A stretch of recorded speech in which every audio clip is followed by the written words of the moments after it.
apa yang telah saya alami di dunia kerja, khususnya untuk fresh graduation yang baru keluar dunia keperawatan, yang akan mau mulai masuk kerja di rumah sakit atau dan tempat yang lainnya ya teman-teman.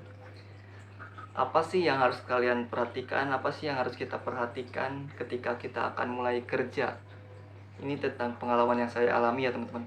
Yang pertama yang harus perhatikan itu mental. Teman-teman itu harus kuat mental.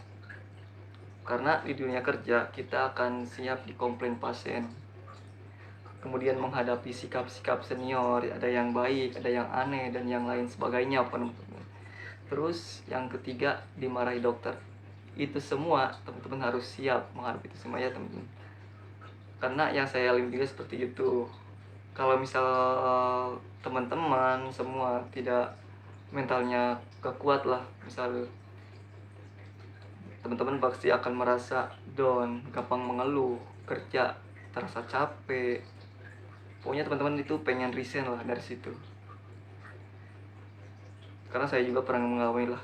Kalau awal-awalnya pasti emang seperti itu, tapi lama kelamaan ya biasa aja lah. Kemudian yang kedua yang teman-teman harus perhatikan itu tentang tentang ilmu tentang triase ya teman-teman. Yang kedua tentang ilmu triase. Nah, mungkin siapa tahu kan teman-teman itu kerja yang paling depan, misal di IGD, kalau di rumah sakit, atau tempat yang lainnya lah, yang paling depan, paling utama gitu.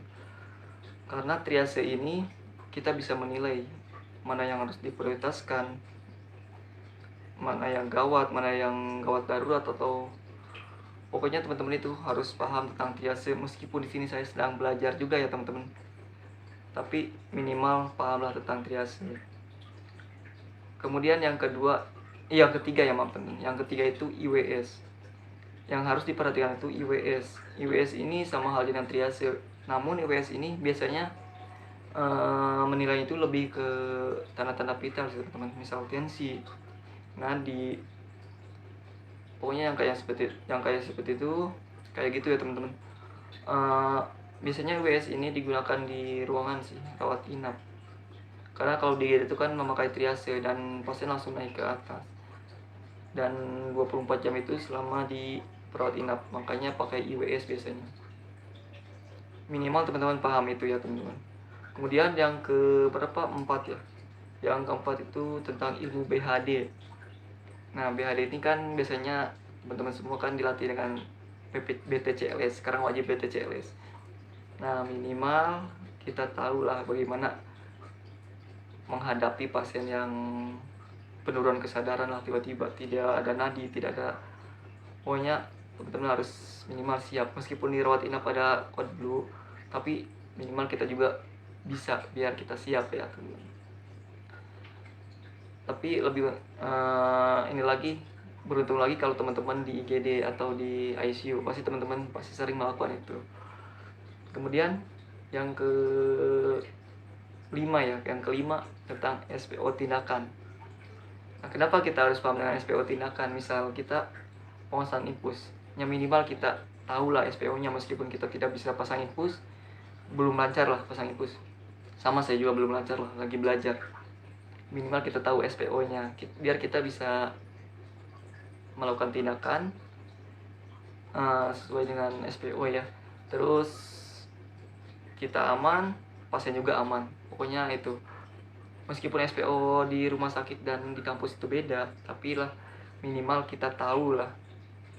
Meskipun kita sering komplain, saya juga kalau di pelayanan sering komplain sama atasan gitu, atau misal teman-teman dikomplain sama yang lagi di kampus, itu tuh salah pasang itunya infusnya, atau pasang kateter. Misalnya pasang kateter harusnya jangan dipasang dulu si urin bag ke selangnya itu. Mungkin yang untuk teman-teman perawat pasti tahu, karena yang saya alami di kampus, di praktek itu seperti itu.